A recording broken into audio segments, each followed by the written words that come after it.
Capítulo 9. De los efectos comunes a la nulidad, separación y divorcio. Artículo 90. 1. El convenio regulador a que se refieren los artículos 81, 82, 83, 86 y 87 deberá contener, al menos y siempre que fueran aplicables, los siguientes extremos. A. El cuidado de los hijos sujetos a la patria potestad de ambos, el ejercicio de esta y, en su caso, el régimen de comunicación y estancia de los hijos con el progenitor que no viva habitualmente con ellos. B.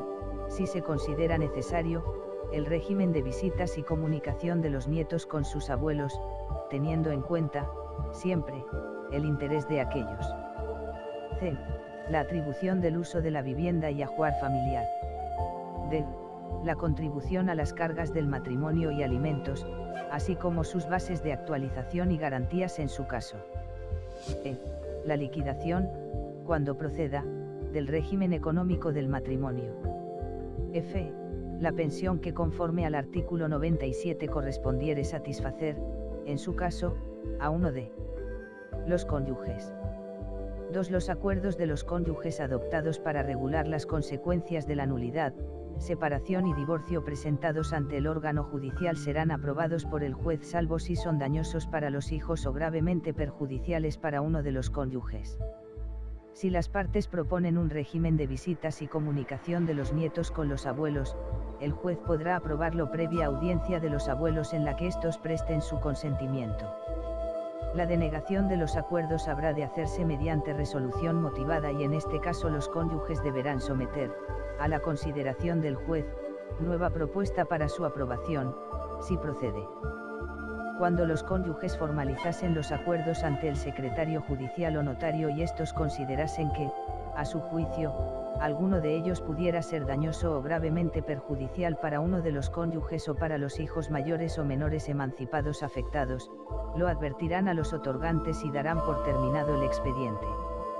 En este caso, los cónyuges solo podrán acudir ante el juez para la aprobación de la propuesta de convenio regulador. Desde la aprobación del convenio regulador o el otorgamiento de la escritura pública, podrán hacerse efectivos los acuerdos por la vía de apremio. 3. Las medidas que el juez adopte en defecto de acuerdo o las convenidas por los cónyuges judicialmente, podrán ser modificadas judicialmente o por nuevo convenio aprobado por el juez, cuando así lo aconsejen las nuevas necesidades de los hijos o el cambio de las circunstancias de los cónyuges. Las medidas que hubieran sido convenidas ante el secretario judicial o en escritura pública podrán ser modificadas por un nuevo acuerdo, sujeto a los mismos requisitos exigidos en este código. 4. El juez o las partes podrán establecer las garantías reales o personales que requiera el cumplimiento del convenio. Artículo 91. En las sentencias de nulidad, separación o divorcio, o en ejecución de las mismas, el juez, en defecto de acuerdo de los cónyuges o en caso de no aprobación del mismo, determinará conforme a lo establecido en los artículos siguientes las medidas que hayan de sustituir a las ya adoptadas con anterioridad en relación con los hijos, la vivienda familiar, las cargas del matrimonio, liquidación del régimen económico y las cautelas o garantías respectivas, estableciendo las que procedan si para alguno de estos conceptos no se hubiera adoptado ninguna. Estas medidas podrán ser modificadas cuando se alteren sustancialmente las circunstancias. Artículo 92.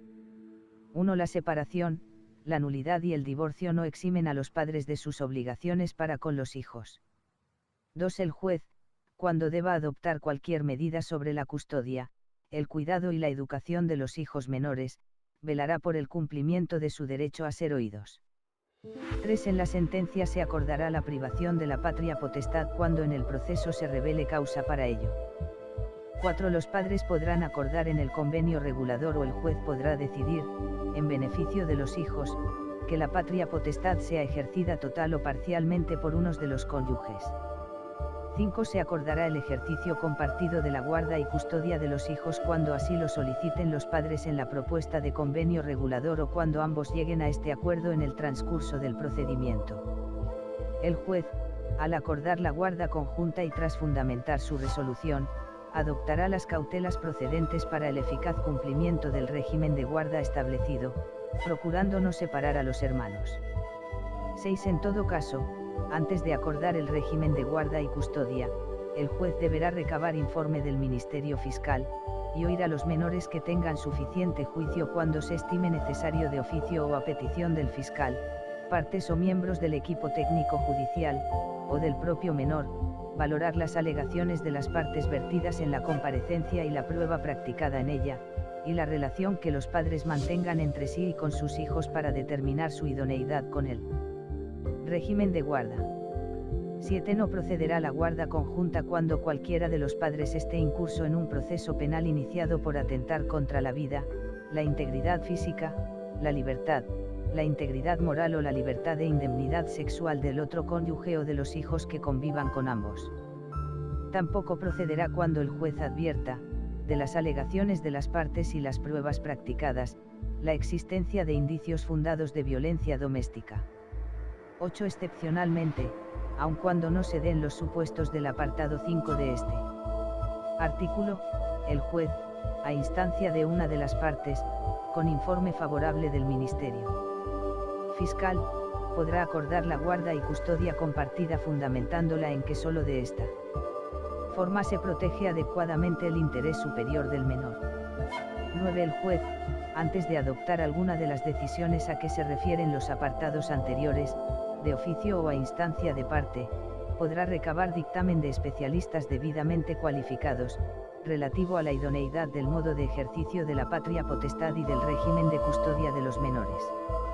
Artículo 93. El juez, en todo caso, determinará la contribución de cada progenitor para satisfacer los alimentos y adoptará las medidas convenientes para asegurar la efectividad y acomodación de las prestaciones a las circunstancias económicas y necesidades de los hijos en cada momento. Si convivieran en el domicilio familiar hijos mayores de edad o emancipados que carecieran de ingresos propios, el juez, en la misma resolución, fijará los alimentos que sean debidos conforme a los artículos 142 y siguientes de este Código. Artículo 94. El progenitor que no tenga consigo a los hijos menores o incapacitados gozará del derecho de visitarlos, comunicar con ellos y tenerlos en su compañía. El juez determinará el tiempo, modo y lugar del ejercicio de este derecho, que podrá limitar o suspender si se dieren graves circunstancias que así lo aconsejen o se incumplieren grave o reiteradamente los deberes impuestos por la resolución judicial. Igualmente podrá determinar, previa audiencia de los padres y de los abuelos, que deberán prestar su consentimiento, el derecho de comunicación y visita de los nietos con los abuelos, conforme al artículo 160 de este Código, teniendo siempre presente el interés del menor. Artículo 95. La sentencia firme, el decreto firme o la escritura pública que formalicen el convenio regulador, en su caso, producirán, respecto de los bienes del matrimonio, la disolución o extinción del régimen económico matrimonial y aprobará su liquidación si hubiera mutuo acuerdo entre los cónyuges al respecto. Si la sentencia de nulidad declarara la mala fe de uno solo de los cónyuges, el que hubiere obrado de buena fe podrá optar por aplicar en la liquidación del régimen económico matrimonial las disposiciones relativas al régimen de participación y el de mala fe no tendrá derecho a participar en las ganancias obtenidas por su consorte. Artículo 96. En defecto de acuerdo de los cónyuges aprobado por el juez, el uso de la vivienda familiar y de los objetos de uso ordinario en ella corresponde a los hijos y al cónyuge en cuya compañía queden. Cuando algunos de los hijos queden en la compañía de uno y los restantes en la del otro, el juez resolverá lo procedente. No habiendo hijos, podrá acordarse que el uso de tales bienes, por el tiempo que prudencialmente se fije, corresponda al cónyuge no titular, siempre que atendidas las circunstancias, lo hicieran aconsejable y su interés fuera el más necesitado de protección. Para disponer de la vivienda y bienes indicados cuyo uso corresponda al cónyuge no titular se requerirá el consentimiento de ambas partes o, en su caso, autorización judicial. Artículo 97. El cónyuge al que la separación o el divorcio produzca un desequilibrio económico en relación con la posición del otro, que implique un empeoramiento en su situación anterior en el matrimonio, tendrá derecho a una compensación que podrá consistir en una pensión temporal o por tiempo indefinido, o en una prestación única, según se determine en el convenio regulador o en la sentencia. A falta de acuerdo de los cónyuges, el juez, en sentencia, determinará su importe teniendo en cuenta las siguientes circunstancias. Primera, los acuerdos a que hubieran llegado los cónyuges. Segunda, la edad y el estado de salud. Tercera, la cualificación profesional y las probabilidades de acceso a un empleo. Cuarta, la dedicación pasada y futura a la familia. 5. La colaboración con su trabajo en las actividades mercantiles, industriales o profesionales del otro cónyuge. 6. La duración del matrimonio y de la convivencia conyugal. Séptima, la pérdida eventual de un derecho de pensión. Octava, el caudal y los medios económicos y las necesidades de uno y otro cónyuge. Novena, cualquier otra circunstancia relevante. En la resolución judicial o en el convenio regulador formalizado ante el secretario judicial o el notario se fijarán la periodicidad, la forma de pago, las bases para actualizar la pensión, la duración o el momento de cese y las garantías para su efectividad. Artículo 98. El cónyuge de buena fe cuyo matrimonio haya sido declarado nulo tendrá derecho a una indemnización si ha existido convivencia conyugal, atendidas las circunstancias previstas en el artículo 97. Artículo 99. En cualquier momento podrá convenirse la sustitución de la pensión fijada judicialmente o por convenio regulador formalizado conforme al artículo 97 por la constitución de una renta vitalicia, el usufructo de determinados bienes o la entrega de un capital en bienes o en dinero. Artículo 100. Fijada la pensión y las bases de su actualización en la sentencia de separación o de divorcio, solo podrá ser modificada por alteraciones en la fortuna de uno u otro cónyuge que así lo aconsejen.